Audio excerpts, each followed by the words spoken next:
Now let's have a look at Dr. Onur Tolga Şehitoğlu's scheduler simulator, which is available at this address. Now this is a very nice simulator, but I would like to get a small introduction for this.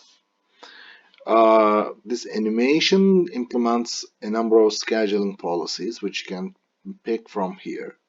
And basically what it starts with a process definition. The process definition, here you can have multiple processes. Here we have process A, process B, and process C. And these numbers that you can hear that you can edit tells you that there's like 10 CPU time, 3 for sleeping or I/O, and then 3 again CPU time. And then it would arrive at time 2, and it has a priority of number 1. And here we have B, it's 5 CPU time and 2 sleeping or I/O, and then 1 CPU time again. And this one arrives at time 0, and then it has a priority of 2, and etc.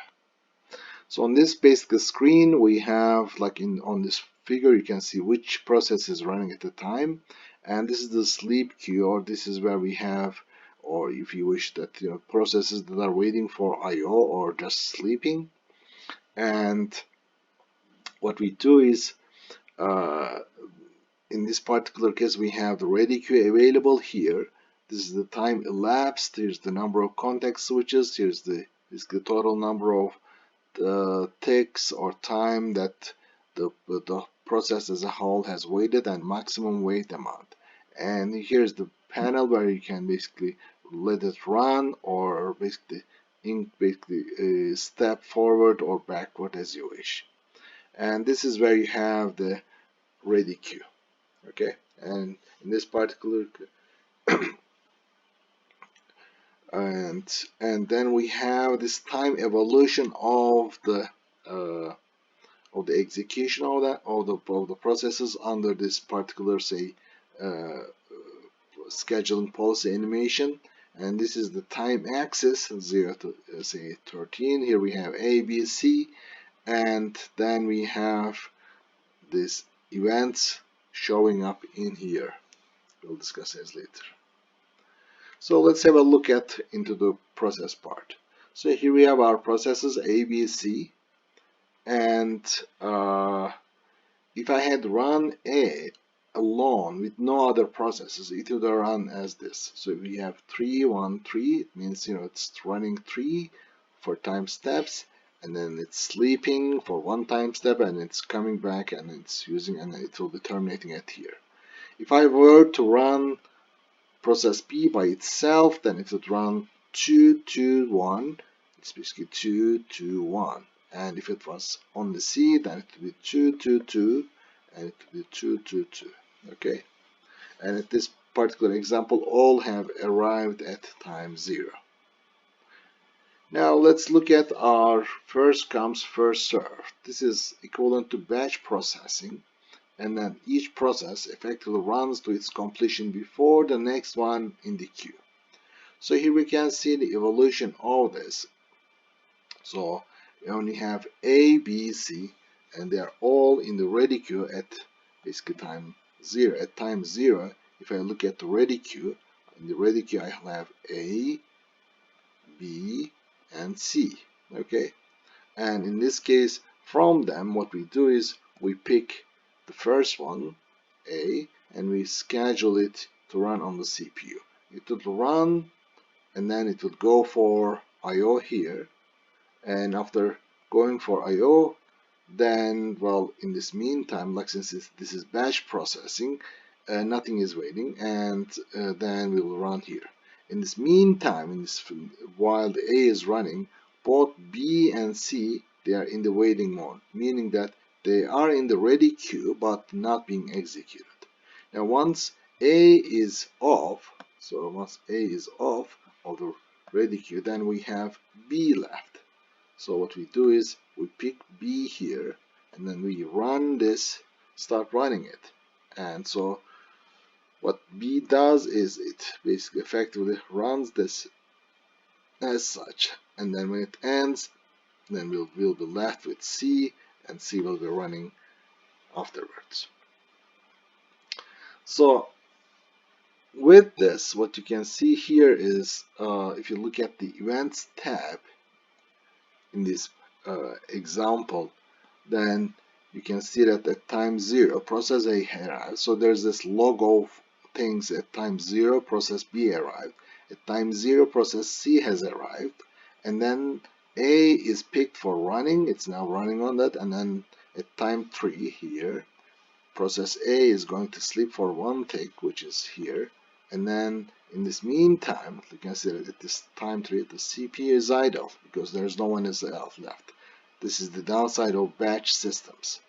And then process A wake up at time 4, you can see, and it is scheduled, and at time 7 it's terminated. So here it's terminated, and after that now process B is picked up by the scheduler, and etc. So you get the idea. Now we also have another version of FCFS which would switch on sleep. Now in this particular example, when the current process goes to sleep, the scheduler switches to the next one on the ready queue. Okay, so let's again look at here. At this very time we have this A, B, and C. This is our ready queue, and we pick A to execute at this time. Now when A basically goes to sleep, then like this A is removed from the ready queue, then you pick the next one to run on the CPU. So you would run it, and then when B goes to sleep, okay, then B is removed from here. But note that at this time A was basically added at the end of this, okay, and so as a result, okay, you would schedule C here, and then after that they will then, since A is at the back, they will go on. So when their sleeping time is off, then each of the processes will be added at the end of the ready queue, and this will be our basically the evolution of processes running on the CPU. Let's look at a different process pattern. In this case, we again have three processes with 10, 3, 3. Now in this case, it arrives at time 2 with the prior to 1, and B arrives at time 0, and C arrives at time 1. Now note that if I were to run each of them alone, it means that like for A, it would basically leave empty at 0, 1, and it would start running at 2, okay? And at this time, you'd probably be seeing like, R, like you will have like 10 of them here.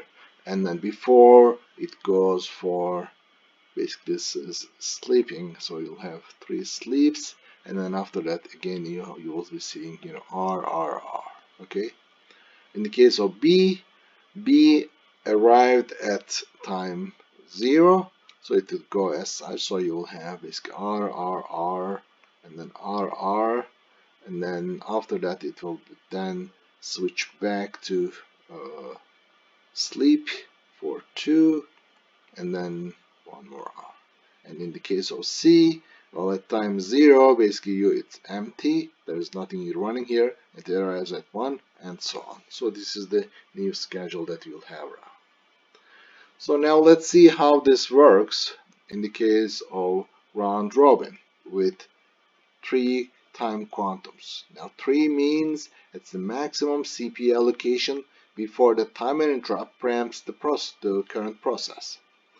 So it's a good idea at any time to basically write down the ready queue. At this very time, like you can see that B has arrived here in the ready queue, I only have B, okay? And it would run here, so, and at time 1, after B is scheduled to run on the CPU, now C gets in, so now we have only C in the ready queue. And at time 2, A joins in, so we'll have C and then A, okay? Now A runs for 3 time steps, sorry, B runs for 3 time steps, because it used to have 5, so 2 left, but nevertheless the timer interrupt kicks in, and then it picks up the next one, which is C. So C is allowed to run for a maximum of 3 time ticks, okay, but it would quit after 2 time ticks because, well, it goes for IO, okay. So at this time after C is here, allocate, we only have A here, and then A is like so in this case A is here, and then we put B back into the waiting list. So A is here, B is again in the waiting list.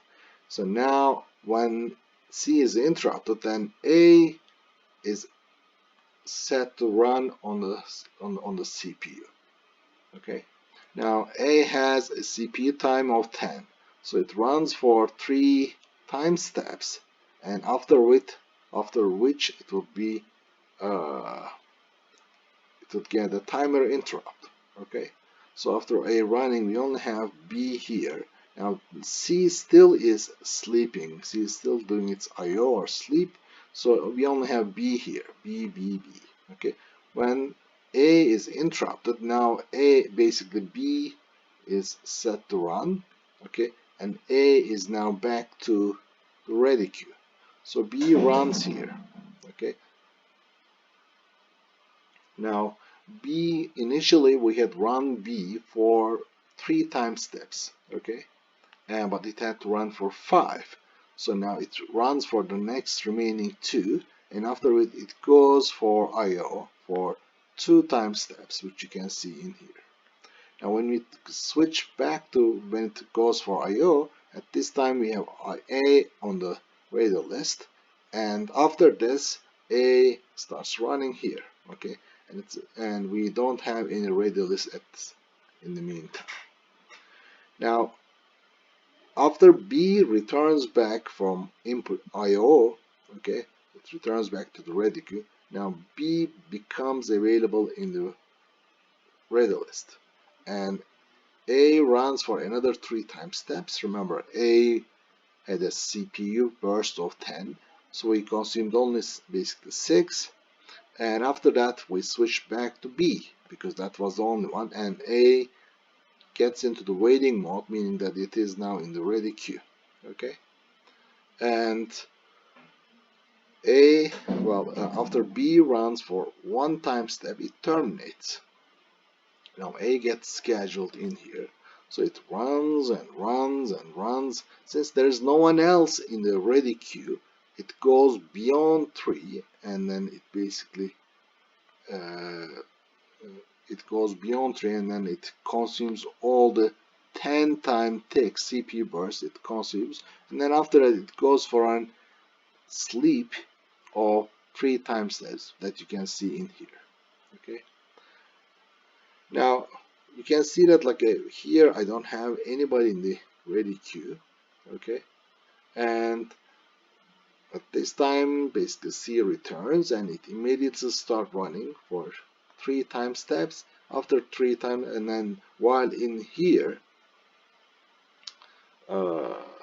C immediately runs in here, and then while during this time A returns back, so we have only A in the radio list, and when after the time interrupt comes, then A is switched, we run him for 3 time steps, after which it terminates, and then we switch back to C, it runs till the end.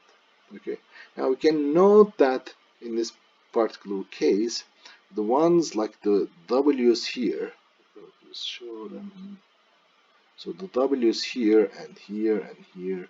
So this gives you a feedback of who is on the red list. So this is on the red list and this is on the red list. And in this particular case, we keep track of them. We have this round robin that there's a queue, and you can keep track of them as such that you can understand who is running at a certain time.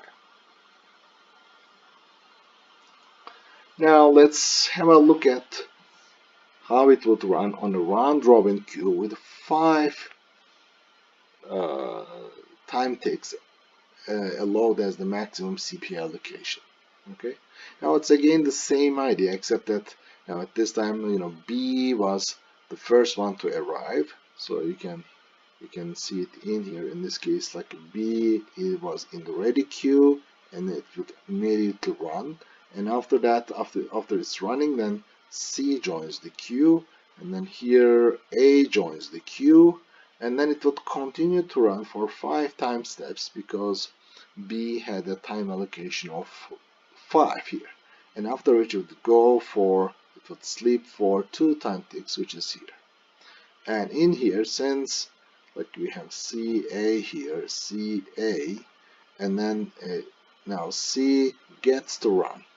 Now C has a time allocated, like it will go for it will sleep after 2 time ticks, so it will run for 2 time ticks and will have only A in the list, and then it would go for basically 15 time steps of sleeping, which is, you can see it in here. And then at this time we only have A, so it gets to run for 5 time steps, after which it will get a timer interrupt. Okay, and since after this basically B would terminate. Okay, it will terminate because it had just this one time CPU burst left, and at this time B exits, and as a result, since C was already in its sleep, so A gets to run. Okay, it would run for 5 time steps, and afterward it would, now as a result you'll have this 10 completed in here. It would go for 3 time steps of sleep. Okay, and since C has not returned from input output, at this time the CPU is idle. Okay, and now A comes back from sleep, and then it starts execution, and after 3 time steps, which corresponds to this last thing, it terminates. And while it's running, C gets into the ready queue, and after this it would then run to its completion. Okay, now let's have a look at the shortest job first schedule algorithm, or in short for SJF. Now we assume that the process execution pattern is known by the scheduler in this particular case. Note that this is not possible in real life, and the scheduler can only gather statistics from prior execution behavior of the process and uses this as such. So for this case, at time 0, we only have B that's available, and B starts running. Okay, and at time 1, C arrives, so now C gets in the ready queue. And then at time 2, we'll have A also arrives, and then C and A are on the ready queue. And now, since this is a non-preemptive scheduling policy, B runs until it goes for I/O, which is 5 time steps, as you can see in here. And then it goes for I/O for 2 time steps. Now, when it goes for I/O, at this time, I had the possibility of C and A.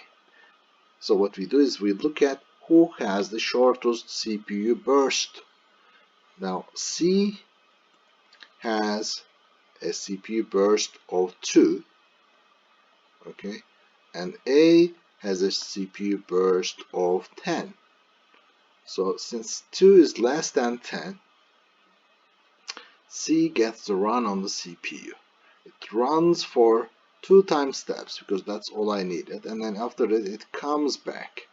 Now at this time we'll have the B has returned back to the ready queue, so we'll have B and A. Again, we check the CPU burst that each of them is requesting. Now B needs a CPU burst of 1 and A needs a CPU burst of 10. So B again is allocated CPU, so it runs here and it terminates at this point. When it terminates, then A is the only one that's remaining, so A gets to run, and it uses all of its 10 CPU time. And now when it goes for sleep, C was still asleep, and when it comes back, C is still asleep, so it gets to run and complete and terminate.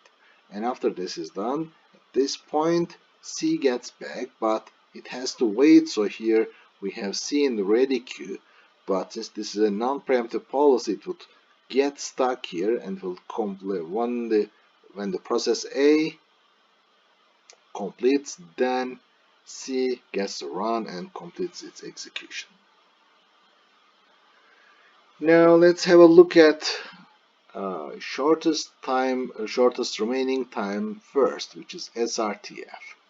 Again, we have this we are making this very same uh, assumption in this particular case. So we'll have a look at this again. B was the first one here, and then it gets to run on the CPU, and then here we have now when B is running, C joins in. Okay. Now then what we do is, like, since this is a preemptive policy, we look at the remaining time of B, and the remaining time of B is actually 4. Okay. It was 5 initially. One of them is used, so we have 4 left. Okay. And what about C? So for C, we can have a look at, and for C, it needs 2 time steps. Okay, so 2 is less than 4, and as a result, C gets picked, and C runs here. And at this time, something interesting happens. So when C is running, again now my B and now A joins in. Okay, and at this time, the scheduler again gets to run. So B has now have a remaining time step of 4. Okay, A has a remaining time step, a CPU burst of 10. Okay, and then we also check with the C, who is currently running. And in this case, we again have, what about C? Okay, now C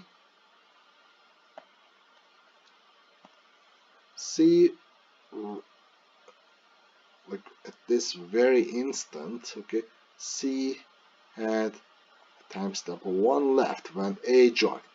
Now as a result, C is picked up, so C gets to continue its run because it had only 1 time step that's remaining in its CPU burst.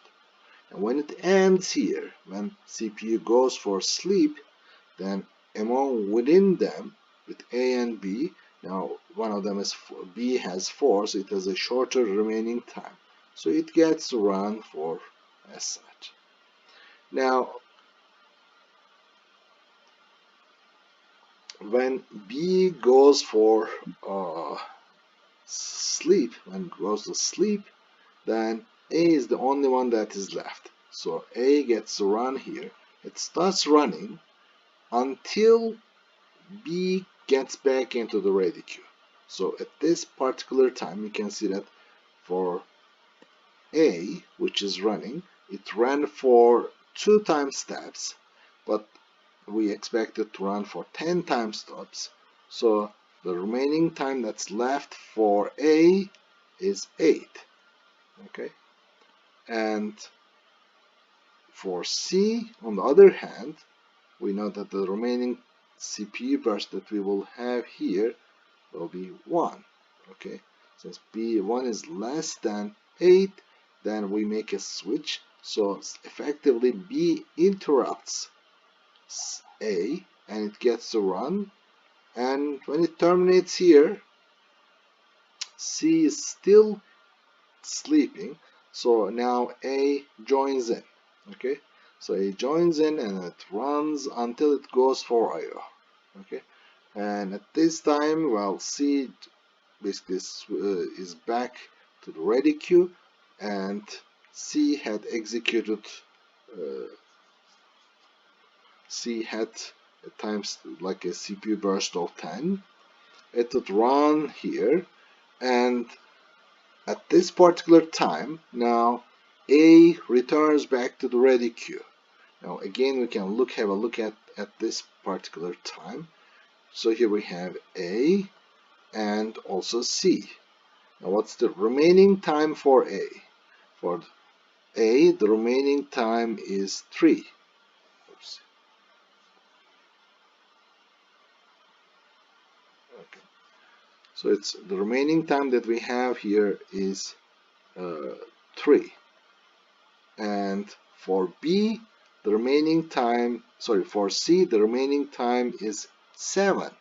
Okay, because we were running for 10 and 3 of the time steps is already used, so we only have 7 left. Now A is less than C, has a shorter remaining time than C, so now we make a context switch and we run A to completion, and when it ends, then we switch back to C and then it completes.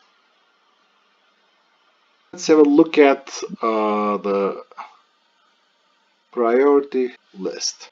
And in this particular case, again, remember that we have A, B, and C. And in this case, B is the first one that's running.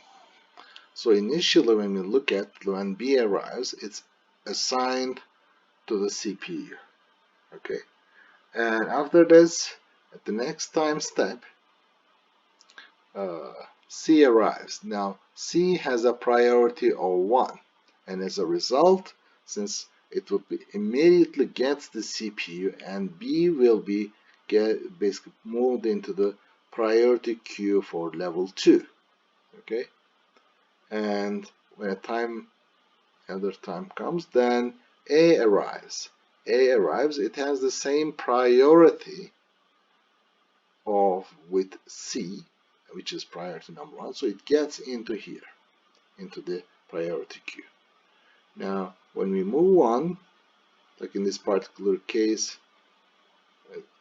then A gets to run, and in this particular case, this is a round robin at this level, and now C is in the sleeping queue. You can see it in here. And we run again. Now C runs, okay, and A gets to run. A runs, A runs, A runs, and when at this time when A and C complete, basically are both in this are sleeping, now B gets to run. Okay, B gets to run, B runs, and after that, when A gets back into the queue, since it has a higher priority, it immediately gets allocated the CPU, and B is now in the ready queue for level 2. Okay, so you move on as such and so on.